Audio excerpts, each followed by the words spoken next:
HTCR এপটোত আপোনালোকে নিজৰ ইনকামসমূহ কেনেদৰে উইথড্ৰ কৰিব চাওঁ বলক প্ৰথমে এপটো লগইন কৰি ল'ব আৰু ইয়াতে উইথড্ৰ কৰাৰ সময়ত এটা প্ৰবলেম দিয়ে যে পাছৱৰ্ড এটা দিবলৈ আৰু সেই পাছৱৰ্ডটো ক'ত পাব আপোনালোকে হেয়াও দেখাই দিম আৰু প্ৰথমে আপোনালোকে নিজৰ এপটো লগইন কৰি ইয়াতে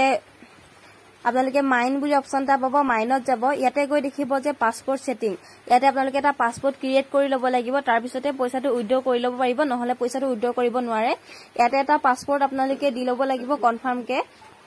পাছপোৰ্টটো দিবলৈ হলে উইথড্ৰল পাছপোৰ্টত যাব লাগিব সেকেন্ড অপশনটো তাৰ পিছতে ইয়াত নিউ পাছপোৰ্ট এটা দিব লাগিব মই দিছো 7636 আৰু হেতুকে ইয়াত ৰিপিট কৰিব লাগিব 7636 আপোনালোকে মনত থকা এটা পাছপোৰ্ট নিজাবুৰিকে দিব পাৰে আৰু সাবমিট কৰিলে এটো সাবমিট কৰাৰ পিছত আপোনালোকে এতিয়া যাব এছেটত যোৱাৰ পিছত আপোনালোকে নিজৰ ইনকামটো কিমান হৈছে এটো দেখা পাব তাৰ পিছতে উইথড্ৰল কৰিব পাৰিব ক্লিক কৰাৰ পিছত আপোনালোকে উইথড্ৰলত যাব উইথড্ৰলত গৈ কিমান উইথড্ৰ কৰিব বিচাৰে হে আপোনালোকে এভেইলেবল বেলেন্সত পাই যাব লগতে কিমান উইথড্ৰ কৰে হেতু আপোনাৰ কথা মিনিমাম উইথড্ৰল হৈছে 300 মই ইয়াতে উইথড্ৰ কৰিছো 3300 আৰু ইয়াতে উইথড্ৰল পাছপোৰ্টটো মই যিটো দিছিলো হেতু ইয়াত বহাই দিছো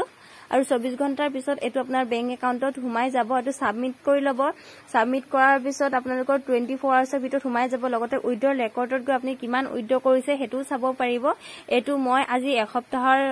4 দিনৰ ইনকাম হয় এটো উইথড্ৰ মাৰি লৈছো ইয়া দেখিছে এতিয়া মোৰ ইনভেষ্টিংটো দেখাইছে মাত্ৰ এনেদৰে উইথড্ৰ কৰিব